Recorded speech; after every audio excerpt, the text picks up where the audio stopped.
Hey guys, how's it going? So recently मैंने एक Facebook ad account take over किया। उसका सीपीए चल रहा था उस time average about 400 rupees, 350 to 400 इस रेंज में। और 10 दिन के अंदर हम उसका सीपीए ले आए लगभग 250 के आसपास। फिर वहां से और 10 से 12 दिनों के अंदर, सो लगभग मान लो कह सकते हैं अप्रोक्सीमेटली एक महीने के अंदर अंदर हम उसको वापस 4000 पर डे बजट पे लेके आए at the CPA of 250 rupees while maintaining the target cost per acquisition at 2.5x ROAS approximately, actually 2.5 से थोड़ा सा ज्यादा ही, but 2.5x ROAS।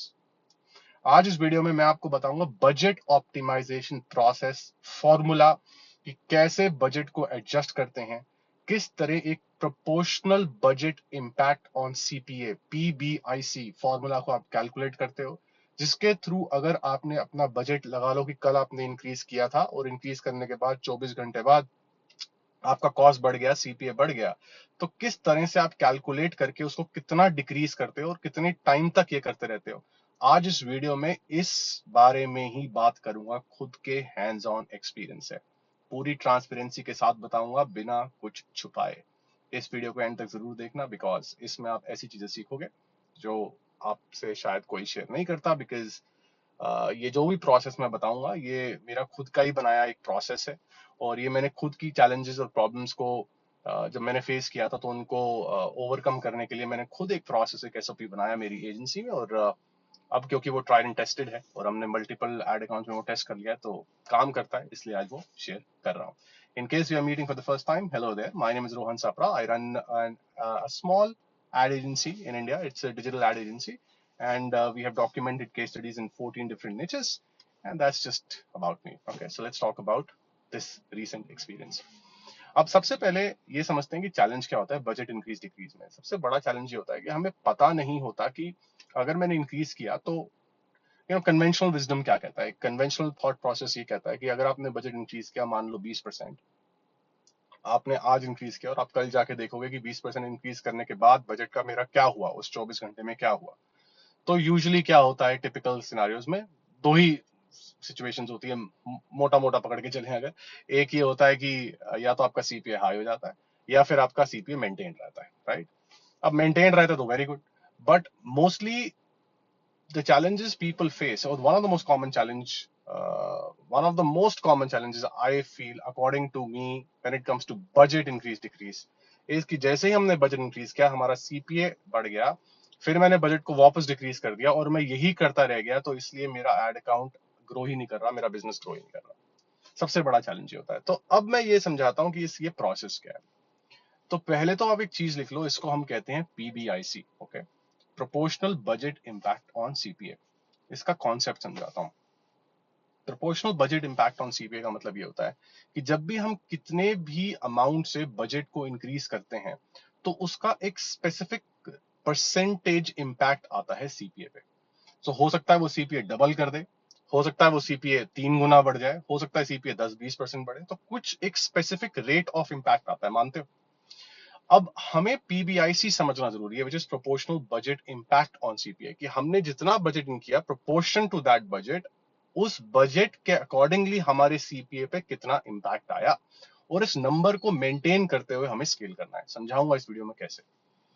अब ये समझो कि ये जरूरी क्यों है, समझाता हूं। मेटा एक ऑक्शन बेस्ड प्लेटफॉर्म है, हमें बिल किया जाता है इंप्रेशंस के लिए। आप जाओ एड्स मैनेजर में, अपने बिलिंग में जाओ और एक इनवॉइस चेक करो अगर एड्स रन करते हो तो आपको क्लियरली समझ आ जाएगा कि आप इंप्रेशंस के लिए बिल कर रहे हो, रीच के लिए नहीं, इंप्रेशंस के लिए। और ये बात हमेशा अपने जहन में, अपने दिमाग में रखना। रीच का मतलब यूनिक यूजर्स, इंप्रेशंस का मतलब could be the same users seeing your ads the same n number of times. Impressions पे हम बिल होते हैं, रीच पे नहीं। और ये ऑक्शन बेस्ड प्लेटफॉर्म है, ये चीजें अपने दिमाग में रखना। अब ये इंपॉर्टेंट इसलिए कि जैसे ही हम बजट बढ़ाते हैं तो मेटा सिर्फ एक चीज समझता है उस चीज से, कि ये एडवर्टाइजर, ये बिजनेस चाहता है कि मैं इसको ज्यादा इंप्रेशंस सर्व करके दूं। ये मेटा उस चीज से समझता है, उस एक्शन से, कि ये वो बिजनेस चाह रहा है, विच इज करेक्ट। ज्यादा इंप्रेशंस आएंगे तभी ज्यादा चांसेस होंगे कि हमारे कन्वर्जन बढ़े। तो मेटा को ये साइन मिलता है।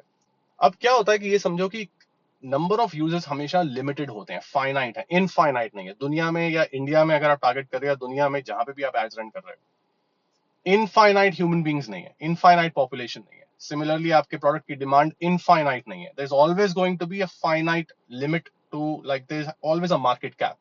कुछ प्रोडक्ट्स की मार्केट कैप ज्यादा होती है कंपेयर टू अदर प्रोडक्ट्स, कुछ की कम होती है depending on product to product, business to business, etcetera. But ultimately there is always going to be a limit, right? So we need to understand this that जब भी हम budget increase करते हैं तो वो बजट इंक्रीज चांसेस ये बहुत high होता है कि हम जैसे ही बजट इंक्रीज करते हैं तो हमारी फ्रीक्वेंसी थोड़ी सी इंक्रीज हो जाती है, स्पेशली ऑन हाई बजट्स। तो अगर आप अपना हिस्टोरिकल डेटा चेक करोगे, अगर आप एज रन करते हो तो आपको दिखेगी ये बात जो मैं आपको समझा रहा हूँ। सो फॉर एग्जांपल, अगर आप 2000 पर डे से 4000 पर डे पे गए, लो बजट की बात ही कर रहा हूँ, 2000 पर डे से 4000 पर डे पे गए, जस्ट रैंडम एग्जांपल, तो आप देखोगे अगर 2000 पर डे में आपकी एवरेज डेली फ्रीक्वेंसी आ रही थी अराउंड 1.2, तो आप जैसे ही 4000 पर डे पे पहुंचोगे, चांसेस बहुत ब्राइट हैं कि आपकी फ्रीक्वेंसी 1.2 से हो जाएगी 1.4, 1.3, 1.5। तो आपकी फ्रीक्वेंसी बढ़ जाएगी। फ्रीक्वेंसी बढ़ने का मतलब ये होता है कि जब भी हम बजट इंक्रीज करते हैं तो हमारी एड्स कुछ स्पेसिफिक सेट ऑफ यूजर्स को ज्यादा बार दिखनी शुरू होती है, और वो यूजर्स वो होते हैं जो ज्यादा ऑनलाइन आते हैं, बिकॉज अल्टीमेटली इंप्रेशन सर्व करने की गेम है सारी। Making sense? इसीलिए जब हम बजट इंक्रीज करते हैं तो proportional budget impact on CPA हमें समझना बहुत जरूरी है कि हमने जब एक बजट इंक्रीज किया हमारे बिजनेस में, हमारे प्रोडक्ट के लिए, उस बजट इंक्रीज पे हमारे सीपीए पे कितना इंपैक्ट आया बॉस, ये हमें पता होना चाहिए, ताकि हम ये अंदाजा लगा सकें कि अगर हमें डिक्रीज करना है, ऑप्टिमाइज करना है, तो हम कितना ऑप्टिमाइज करें। बिकॉज अगर मैं जितने से इंक्रीज कर रहा हूं वापस उतने से डिक्रीज करूंगा और सिर्फ यही करता रहूंगा तो मैं कभी स्केल कर ही नहीं पाऊंगा। और ये गलती मैं कुछ करता था, कुछ टाइम तक पहले तक भी करता था, ये गलती खुद मैं रेकमेंड करता था कि देखो रास्ता तो वो भी सही है वैसे ऑनेस्टली, बट उससे मैंने देखा कि चैलेंजेस बढ़ते जाते हैं, बिकॉज बिजनेस कभी ग्रो नहीं कर पाता। और फिर मैंने कुछ अपने कंसल्टिंग क्लाइंट्स को देखा कि डिक्रीज करना शुरू हुआ तो डिक्रीज ही करते चले गए, फिर आगे बढ़े ही नहीं, फिर वो बिल्कुल ही स्केल डाउन कर दिया। सो ऐसा भी नहीं करना, ठीक है? तो अब मैं समझाता हूँ कि proportional budget impact on CPA exactly formula क्या है और ये प्रोसेस क्या है। तो अब मानो ये शुरुआत कहां से करेंगे, सीधे सीधे शब्दों में और आसान तरीके से, कि आज मैंने बजट इंक्रीज किया मानो 20% से, ठीक है? 20% से बजट इंक्रीज कर दिया। अब गेम ये होती है बजट इंक्रीज की, ऑप्टिमाइजेशन की, हम हमेशा आज का डिसीजन, आज का ऑप्टिमाइजेशन कल की परफॉर्मेंस पे लेते हैं, ठीक है? तो मानो मैंने आज बजट इंक्रीज किया 20%, वो 12 बजे रात के भी हो सकता है या सुबह 10 बजे भी हो सकता है, जब भी मैं अपना दिन स्टार्ट करता हूँ। अगर मैं लेट तक उठा होता हूँ तो 12 बजे कर सकता हूँ मिडनाइट पे। 20% से मैंने इंक्रीज कर दिया। तो मान लेते हैं एग्जाम्पल, मेरा 2500 बजट चल रहा था डेली, मैंने 20% से इंक्रीज किया तो वो हो गया 3000 पर डे। अब मैंने कल जाके सुबह देखा, नेक्स्ट डे कल जाके देखा कि मैंने जब 20% इंक्रीज किया था बजट, तो उसका इंपैक्ट क्या आया सीपीए, ठीक है? ये चेक करूंगा मैं। अब हम पहला नंबर जो निकाल के साइड में रख लेंगे वो है the amount of increase in the budget that I made. Okay, so amount of increase, so amount कितना था, 20% इंक्रीज किया, 2500 से कितना हुआ, एग्जैक्ट अमाउंट लिख लूंगा। तो इस केस एग्जांपल में हो गया 500, ठीक है? तो मैं लिख लूंगा अमाउंट ऑफ इंक्रीज वाज 500। फिर मैं देखूंगा कि मेरा rate of increase in CPA कितना आया। मान लेते हैं एग्जांपल के तौर पे कि मेरा सीपीए बढ़ गया, मैंने 20% बजट बढ़ाया, मेरा सीपीए बढ़ गया, जो कि होता है मोस्टली, सीपीए बढ़ गया। तो अब मैं rate of increase in CPA निकालूंगा compare to my target CPA, that is the key. So for example, अगर मेरा टारगेट सीपीए 250 है और अब जब मैं 2500 पर डे पे रन कर रहा था, तब मान लेते हैं कि मेरा जो टारगेट सीपीए था वो मीट हो रहा था, लेकिन जैसे ही मैंने बजट इंक्रीज किया बाय 20%, अब मेरा सीपीए चला गया, मान लेते हैं 400, ठीक है? या चलो इजी कर देते हैं, मान लेते हैं 375। ओके, सो अब मैं निकालूंगा कि मेरा rate of increase in CPA कितना था फ्रॉम, और बेंचमार्क क्या है उसको चेक करने के लिए मेरा टारगेट सीपीए, ठीक है? तो मेरे टारगेट सीपीए से मेरा कितना बजट रेट ऑफ इंक्रीज आया मेरे सीपीए में। हो सकता है उससे पहले मेरा सीपीए 50 आ रहा था, 100 आ रहा था, लेकिन मैं 50-100 से कैलकुलेशन नहीं करूंगा, क्योंकि थोड़ा ऊपर नीचे तो चलता ही रहता है। मैं अल्टीमेट टारगेट सीपीए क्या है उसके अकॉर्डिंगली कैलकुलेट करूंगा। सो मेरा टारगेट सीपीए एग्जाम्पल मानते हैं 250 था, तो मैं वहां से देखूंगा कि मेरा अब कितना हुआ इंक्रीज होके, रेट कितना हुआ। तो मानते हैं कि मैंने 20% बजट बढ़ाया और मेरा टारगेट सीपीए इंक्रीज होके हो गया 375 रुपए। ठीक है, तो मैंने नेक्स्ट डे देखा कि बॉस मेरा सीपीए पहुंच गया 375। तो 375 अब कितना रेट ऑफ इंक्रीज है, अमाउंट नहीं, रेट ऑफ इंक्रीज। तो मैं देखूंगा रेट ऑफ इंक्रीज कितना हुआ, 50% ऑफ 250 इज 125। सो 125 रुपीज से वो इंक्रीज हो गया, राइट, 125 से वो इंक्रीज हो गया। So 50% is my rate of increase. ठीक है, अब मेरे पास आ गया amount of budget I increased yesterday which was 500 rupees, and मेरे पास आ गया rate of increase in CPA than my target CPA. So rate of increase कितना आया, इंक्रीमेंट 50%। अब मैं क्या करूंगा कि अब मैं निकालूंगा PBIC, proportional budget impact on CPA, PBIC की प्रोपोर्शनल बजट इंपैक्ट कितना आया सीपीए पे। उसका फॉर्मूला है is equal to amount of increase in the budget yesterday, amount, okay, so amount was 500, 20% increase किया था बट अमाउंट 500 था इस एग्जांपल में। So amount was 500, multiply that by your rate of increase in the CPA. Rate of increase कितना था, 50%। So 500 multiply that by 50 divided by 100, because वो rate है, percentage है, so 50 divided by 100, so basically 50% of 500। So 50% of 500 क्योंकि 500 is the amount of increase in the budget. So 50% of 500 is how much? 250. ये जो amount है मैं इसको लूंगा, और क्योंकि मेरा सीपीए हाई हो गया जब मैंने बजट इंक्रीज किया, तो मैं 250 रुपीज से इसको डिक्रीज कर दूंगा और फिर मैं वेट करूंगा 24 से 48 घंटे। ये है प्रोसेस। इससे ना आप कॉस्ट बहुत कंट्रोल कर लोगे। सेम चीज मैं अभी फॉलो करके रिसेंटली जो मैं केस स्टडी जो मैं शेयर कर रहा हूँ, उसको हम पहले हम उसको 1500 पर डे तक ले गए। वो 3,500-4,000 के बीच में पर डे स्पेंड करना चाह रहे थे, और एक्चुअली चाह तो 5,000 पर डे रहे हैं, पर उस टाइम कर रहे थे, और उनका कैश ऑलमोस्ट, जैसे मैं बोल रहा हूँ, 350 से 400 के बीच में रेंज कर रहा था। उसको हमने 1500 तक रिड्यूस किया पहले। उसके बाद हम स्केल करते करते वापस अब 4,000 पर डे पे ले आए, और हमारा कैक एक्चुअली बेटर हो गया है। वो 250 नहीं, 250 से भी बेटर हो गया। 250 is the target CAC, target CPA इस पर्टिकुलर एड अकाउंट क्लाइंट के लिए।